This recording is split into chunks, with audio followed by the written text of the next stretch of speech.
എന്തൊക്കെയുണ്ട് വിശേഷം? നിങ്ങളെല്ലാവർക്കും സുഖമാണെന്ന് കരുതുന്നു. ഇന്ന് ഞാൻ വന്നിരിക്കുന്നത് അപ്പത്തിൻ്റെ റെസിപ്പി ആയിട്ടാണ്.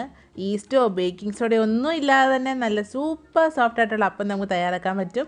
അപ്പോൾ എല്ലാവരും ഒന്ന് വീഡിയോ കണ്ടു നോക്കണം. നിങ്ങൾക്ക് എൻ്റെ വീഡിയോ ഇഷ്ടമാകുവാണെങ്കിൽ ഇതുവരെ ഈ ചാനൽ സബ്സ്ക്രൈബ് ചെയ്യാത്തതുണ്ടെങ്കിൽ പ്ലീസ് ഒന്ന് സബ്സ്ക്രൈബ് ചെയ്ത് തന്നെ സപ്പോർട്ട് ചെയ്യണം. മാത്രമല്ല തൊട്ടടുത്ത് തന്ന കുഞ്ഞു ബെല്ലൈക്കണിൽ ഓൾ എന്ന ഓപ്ഷൻ കൂടി എനേബിൾ ചെയ്തേക്കണം. അപ്പോൾ നമ്മുടെ അപ്പം എങ്ങനെ തയ്യാറാക്കുന്നതെന്ന് നോക്കാം. അപ്പം തയ്യാറാക്കുന്നതിന് വേണ്ടിയിട്ട് 3 കപ്പ് അരിയാണ് എടുത്തിരിക്കുന്നത്. പച്ചരിയാണ് എടുത്തിരിക്കുന്നത്. ഇത് നന്നായിട്ടൊന്ന് കഴുകി വൃത്തിയാക്കി എടുക്കേണ്ടതായിട്ടുണ്ട്. അപ്പോൾ നന്നായിട്ട് കഴുകി വൃത്തിയാക്കുന്നതിന് ശേഷം ഇത് മുങ്ങിക്കിടക്കാൻ പരുവത്തിന് വെള്ളം ഒഴിച്ചു കൊടുക്കുക. എന്നിട്ട് ഇത് നമ്മൾ ഒരു 6 മണിക്കൂർ നേരത്തേക്ക് നന്നായിട്ട് കുതിർത്ത് എടുത്ത് കൊണ്ടുവന്നിട്ടുണ്ട്. അരിയൊക്കെ നന്നായിട്ട് കുതിർന്ന് വന്നതിന് ശേഷം കുറേശ്ശെയായിട്ട് ഇതൊന്ന് അരച്ചെടുക്കണം. ഞാനിവിടെ 2 ബാച്ചസായിട്ടാണ് അരച്ചെടുക്കുന്നത്. ആദ്യത്തെ ബാച്ച് നന്നായിട്ട് അരച്ചെടുത്ത് കൊണ്ടുവന്നിട്ടുണ്ട്. ഒരുപാട് വെള്ളം ചേർക്കാതെ തന്നെ അരച്ചെടുക്കാനായിട്ട് ശ്രദ്ധിക്കണം. അതായത് ഒരുപാട് വെള്ളം കൂടി പോകരുത്. ആദ്യത്തെ ബാച്ച് അരച്ചത് ഞാനൊരു ചരുവത്തിലേക്ക് ഒഴിച്ചു കൊടുക്കുകയാണ്. ഇനി സെക്കൻഡ് ബാച്ച് നമ്മൾ അരയ്ക്കാൻ പോവുകയാണ്. അതിലേക്ക് 1 കപ്പ് ചോറും കൂടെ ചേർത്താണ് അരച്ചെടുക്കാൻ പോകുന്നത്. 1 കപ്പ് ചോറ് ചേർത്തിട്ടുണ്ട്. ഇതിലേക്ക് കുറച്ച് വെള്ളവും കൂടെ ചേർത്ത് നന്നായിട്ടൊന്ന് അരച്ചെടുത്ത് കൊണ്ടുവന്നിട്ടുണ്ട്. ഇനി നമ്മൾ ഈ സെക്കൻഡ് ബാച്ചും കൂടെ നേരത്തെ അരച്ച് വെച്ചിരിക്കുന്ന ചരുവത്തിലേക്ക് ഒഴിച്ചു കൊടുക്കാം. ഇപ്പോൾ ഇങ്ങനെ ഒഴിക്കുമ്പോൾ തന്നെ അറിയാൻ സാധിക്കുന്നുണ്ട് ഒരുപാട് ലൂസായിട്ടുള്ള ബാറ്ററല്ല. ഈ ഒരു പരുവത്തിലാണ് അരച്ചെടുക്കേണ്ടത്.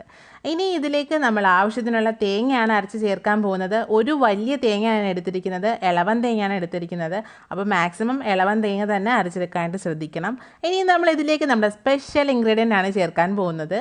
നമ്മുടെ തേങ്ങ വെള്ളവും പഞ്ചസാരയും കൂടെ ചേർത്ത് മിക്സാണ് നമ്മൾ ഇതിലേക്ക് ഒഴിച്ചു കൊടുക്കാൻ പോകുന്നത്. നമ്മൾ അരി കുതിർക്കുന്ന നേരത്ത് തന്നെ ഒരു വലിയ തേങ്ങയുടെ തേങ്ങാവെള്ളമാണ് ഞാൻ എടുത്തിരിക്കുന്നത്. അതിലേക്ക് 1.5 ടേബിൾ സ്പൂൺ പഞ്ചസാര ചേർത്ത് കൊടുത്തിട്ടുണ്ട്. അതും കൂടെ ചേർത്ത് എല്ലാം നന്നായിട്ടൊന്ന് ഇളക്കി യോജിപ്പിക്കണം. നമ്മൾ ചേർത്ത് കൊടുത്ത പഞ്ചസാര ആ തേങ്ങാവെള്ളത്തിൽ നന്നായിട്ടൊന്ന് അലിഞ്ഞ് കിട്ടണം. എന്നിട്ട് നമുക്കിത് അരച്ച് വെക്കാം. നമ്മളിത് അരി കുതിരാനിടുന്ന നേരത്ത് തന്നെ ഈ ഒരു മിക്സ് തയ്യാറാക്കി വെക്കണം. അപ്പോഴാണ് നമുക്ക് കറക്റ്റായിട്ടുള്ള അപ്പം കിട്ടത്തുള്ളൂ. അപ്പോൾ ഈ മിക്സ് നമ്മൾ ഇതിലേക്ക് ഒഴിച്ചു കൊടുക്കുകയാണ്. നമ്മുടെ തേങ്ങയിലേക്ക് ഒഴിച്ചു കൊടുത്തിട്ടുണ്ട്. ഇനി നമ്മളിത് അരച്ചെടുക്കുന്ന സമയത്ത് ഒരു 2 ടേബിൾ സ്പൂൺ പഞ്ചസാര കൂടെ ഞാൻ ചേർത്ത് കൊടുത്തിട്ടുണ്ട്. അപ്പോൾ എക്സ്ട്രാ പഞ്ചസാര ചേർക്കുമ്പോൾ നിങ്ങൾ അരച്ച് തന്നെ ചേർക്കാനായിട്ട് ശ്രദ്ധിക്കണം. ഇനി നമ്മളുടെ ഈ തേങ്ങയും പഞ്ചസാരയും കൂടെയുള്ള മിക്സ് ഇതിലേക്ക് ചേർത്ത് കൊടുക്കുകയാണ്. നമ്മുടെ ബാറ്ററിലേക്ക് ചേർത്ത് നന്നായിട്ടൊന്ന് ഇളക്കി യോജിപ്പിക്കണം. തേങ്ങാ വെള്ളവും പഞ്ചസാരയും കൂടെയുള്ള ആ മിക്സ് ശരിക്കും ഒരു കള്ളിൻ്റെ എഫക്റ്റാണ് കിട്ടുന്നത്. ഇപ്പോൾ നമ്മുടെ ബാറ്ററിൻ്റെ കൺസിസ്റ്റൻസി ഈ ഒരു പരുവത്തിലാണ് ഇരിക്കുന്നത്. ഒരുപാടൊന്നും ലൂസൊന്നും ആക്കേണ്ട ആവശ്യമില്ല. നമ്മൾ ഉണ്ടാക്കാനായിട്ട് എടുക്കുമ്പോഴത്തേക്ക് ആവശ്യമുണ്ടെങ്കിൽ മാത്രം ലൂസാക്കി എടുത്താൽ മതിയാകും. ഞാനിപ്പോൾ തലേന്ന് രാത്രിയിലാണ് ഇത് തയ്യാറാക്കി വെക്കുന്നത്. ഇനി നമുക്കിതൊന്ന് അടച്ചു വെക്കേണ്ടതായിട്ടുണ്ട്. നന്നായിട്ടൊന്ന് പുളിച്ച് വരണം. പിറ്റേ ദിവസം ആകുമ്പോഴത്തേക്കും അടിപൊളിയായിട്ട് ഈ മാവ് നമുക്ക് കിട്ടും. അപ്പോൾ ഇപ്പോൾ നന്നായിട്ട് പുളിച്ചൊക്കെ വന്നിട്ടുണ്ട്. പിറ്റേ ദിവസം രാവിലെ ആയിട്ടുണ്ട്. നമ്മൾ തയ്യാറാക്കി വെച്ചിരിക്കുന്ന മാവ് നന്നായിട്ട് കുതിർന്ന് പൊങ്ങി വന്നിട്ടുണ്ട്. നമുക്ക് കാണാനായിട്ട് സാധിക്കും നല്ല രീതിയിൽ കുതിർന്നിരിപ്പുണ്ട്. ഈ ഒരു ബാറ്റർ ഇപ്പം നല്ലൊരു തിക്ക് ബാറ്ററായിട്ടാണ് ഇരിക്കുന്നത്. നമുക്കത് കാണാനായിട്ട് സാധിക്കും. ഇത് നമുക്കൊന്ന് ലൂസാക്കി എടുക്കേണ്ടതായിട്ടുണ്ട്. അതിനായിട്ട് ഞാനിവിടെ 1/2 കപ്പ് പാലാണ് എടുത്തിരിക്കുന്നത്. 1/2 കപ്പ് ഫുള്ളായിട്ട് എടുത്തിട്ടില്ല.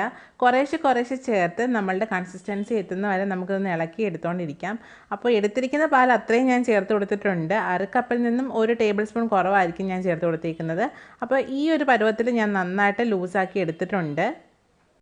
ഇനി ഇതിലേക്ക് ആവശ്യത്തിന് ഉപ്പും കൂടെ നമുക്ക് ചേർത്ത് കൊടുക്കാം. എന്നിട്ട് എല്ലാം കൂടി നന്നായിട്ട് ഒന്നുകൂടെ മിക്സ് ചെയ്തെടുക്കാം.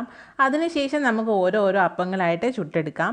ഇപ്പോൾ ഇതിൻ്റെ കൺസിസ്റ്റൻസി ഞാൻ നിങ്ങൾക്കൊന്ന് കാണിച്ചു തരാം. ഈ ഒരു പരുവത്തിലാണ് ഇരിക്കുന്നത്. കണ്ടോ?